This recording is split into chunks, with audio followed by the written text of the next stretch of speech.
திகிலூட்டும் சுடலை மாட சாமி வழிபாடு மற்ற மாவட்டங்களில் இருப்பதை விட தூத்துக்குடி, திருநெல்வேலி, கன்னியாகுமரி மாவட்டங்களில் தான் சுடலை மாட சாமி வழிபாடு அதிக அளவில் உள்ளது.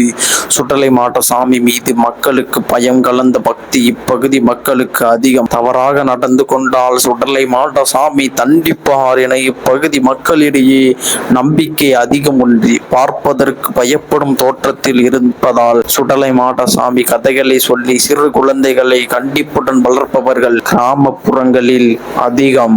சுடலை மாடனுக்கு உள்ள பல்வேறு பெயர்கள் இசக்கி மாடன், இருளப்ப சாமி, பூல மாடன், சுடலை மாடன் சாமி, சுடலை ஈஸ்வரன், மாடசாமி, மாடன் மகாராஜா, சுடலேஸ்வரன், சுடலை ஆண்டி, சுடலை முத்து, மாசான முத்து, முண்டன் சாமி, மாயாண்டீஸ்வரர், மாண்டி பலவேசக்காரன் சுவாமி, ஊசிக்காட்டு சுடலை முத்து சுவாமி, பத்மா பரம ஈஸ்வரன், வெள்ளை பாண்டி, தலவாய் மாடசாமி, இரட்ட சுடலை மாடசாமி, பன்றி மாடன், பூக்கிளி மாடன், சங்கிலி மாடன், ஆகாச மாடன், உதிர மாடன் என்ற பெயர்களிலும் அழைக்கப்படுகிறார். சுடலை மாடன் சிவன் பார்வதியால் படைக்கப்பட்டு அவர்களது மகனாக ஏற்கப்பட்டவர் என்பதும் நம்பிக்கை. பார்வதி தேவி தாய்ப்பாலை தராமல் அமிர்தத்தை ஊட்டி வளர்த்து வந்ததால் அந்த குழந்தை நாளடைவில் அதிக பசி கொண்டு அலைய துவங்கியது. கைலாசத்தின் மயானத்தில் இருந்த சுடலை என்னும்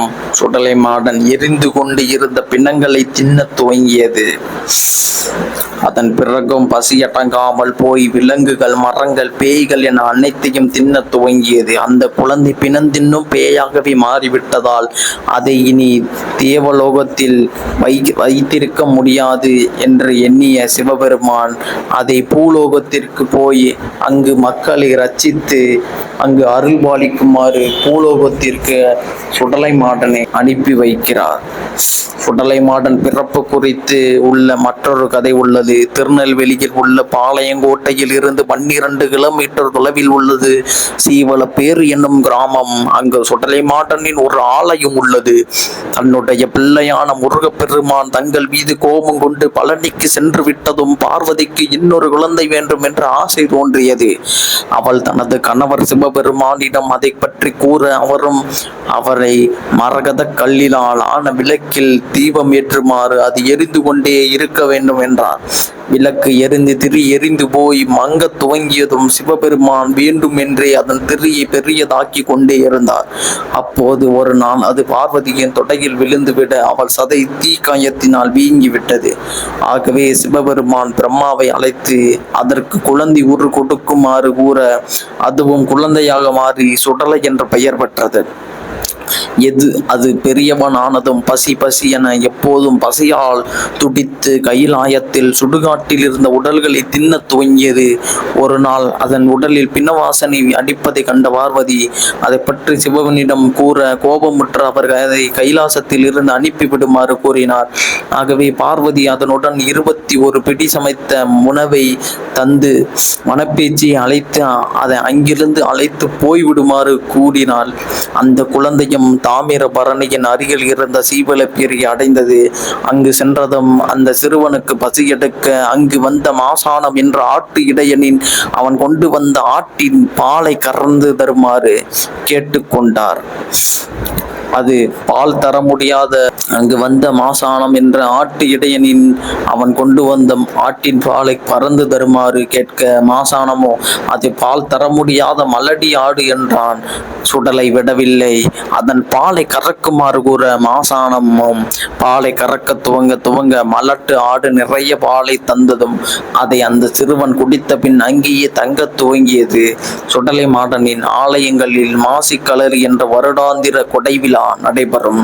3 நாட்கள் நடைபெறும் அந்த விழா குறிப்பிட்ட ஒரு தினத்தில் ஒரு வருடத்திற்கு ஒரு முறை அல்லது 2 வருடத்துக்கு ஒரு முறை அல்லது பல வருடங்களுக்கு ஒரு முறை தான் நடைபெறுமாம். அதில் பல சடங்குகள் வழிபாடுகள் உண்டு. அதில் ஒன்று நாடு இரவில் மயானத்திற்கு போய் பூசித்தல், அதை சுடலை மாடசாமி வேட்டைக்கு போகுதல் என்பார்கள். அதில் கோமார தாண்டிகள் எனப்படுபவர்கள் கலந்து கொண்டு தீப்பந்தங்களை ஏந்தி கொண்டு வினோதமான முறையில் உடையை அணிந்து கொண்டு நடுஇரவில் மயானத்திற்கு செல்வார்கள். அவர்களை வழி நடத்தி செல்பவரை கணியான் என்றும் கூறுவார்கள். கணியான் வழி முழுவதும் இருபுறமும் முட்டைகளை வீசிக்கொண்டே செல்வார். அதை பழி தருதல் என்றும் கூறுகிறார்கள். அது சுடலை மாடனின் எல்லையை குறிக்குமா? அதை கடந்து எந்த தீய ஆவிகளுமே வந்து கோமார தாண்டிகளுக்கு இடையூறு செய்ய மாட்டார்களாம்.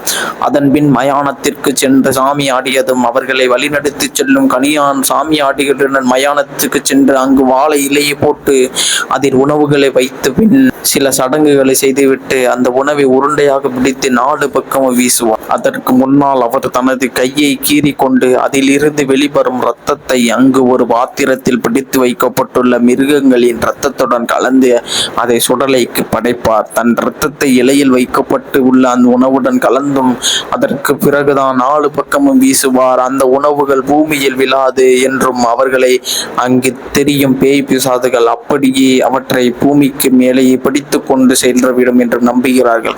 ஆகவேதான் சுடலை மாடனை பேய் பிசாசுகளின் அதிபதி என்றும் பெயரால் அழைக்கப்படுகிறார். சுடலை மாடசாமி கோவில்களில் அசைவ உணவு வகைகள் படைக்கப்படுவதால் பிராமணர்கள் மூலம் பூசைகள் செய்யப்படுவதில்லை. ஒரு சில கோவில்களில் மட்டும் ஓதுவார்கள் பூசைகள் செய்து கொண்டிருக்கின்றனர். அவர்கள் இந்த மிருகங்களை பலியிடும் நடைமுறைகளில் கலந்து கொள்வது இல்லை. ஆனால் இக்கோவில்களில் அதிகமாக அந்த கோவில் வைத்திருக்கும் சமூகத்தை சேர்ந்தவர்களே பூசை பணிகளை செய்து வருகின்றனர். சுடலை மாடசாமி கோவில்களுக்கு பெரும்பாலும் கூரை வேயப்படுவதில்லை. அப்படியே கூரை வேயப்பட்டிருந்தாலும் அவை எளிமையாகவே இருக்கிறது. சுடலை மாடன் அன்னை பகவதியின் காவலனாகவும் ஏவலனாகவும் பணிபுரிந்து வருகிறார். கன்னியாகுமரி பகவதி அம்மன் ஆலயத்தில் பெரும்பொருள் இருப்பதை மை மூலமாக அறிந்து கொண்ட காளிப்புலையன் என்னும் மலையான மாந்திரிகன் சுடலை மாடன் அன்னையின் மணிக்கு வெளியில் சென்று கொண்டிருந்த போது இக்கோவிலில் பொருளை கொள்ளையிட்டு சென்றானாம். இதை அறிந்த சுடலை காளிப்புலையனை வதைத்து குற்றாலம் அருகியாக சீவலப்பெருக்கு வந்து குடிகொண்டதாக கூறப்படுகிறது. அங்கிருந்து பிடிமண் மூலம் தென் தமிழகம் முழுக்க இன்று சுடலை ஆண்டவனின் பறந்து விரிந்த தன் ஆட்சியை நடத்தி வருகிறான். சுடலை ஆண்டவன் சன்னதியில் பொய் சத்தியம் செய்பவர்களுக்கு அவர்கள் குடும்பத்தின் தலைமுறையும் பூண்டற்று போய்விடும் என அசைக்க முடியாத நம்பிக்கை இன்னும் மக்களிடம் ஆழமாக வேரூன்றி உள்ளது. தனக்கு ஒரு துயர் நுழைந்து விட்டது என்று கண்ணீருடன் எந்த அப்பாவையும் முறையிட்டால் சுடலை சும்மா விடமாட்டான் என்பது இப்பகுதி மக்களின் ஆழ்ந்த நம்பிக்கை. எல்லா தெய்வங்களுக்கும் போலவே பிரத்யேகமான வழிபாட்டு முறைகள் சுடலைக்கும் உண்டு. இவருக்கு நடுசாம படைப்பு என்பது முக்கியமானது. ஊன் கலந்த சோறு அர்த்த சாம பூசையில் படைக்கப்பட்டாலும் முட்டை தேங்காய் கலந்த சாவா பலி என்ற உணவுக்கு இவர் உண்டு.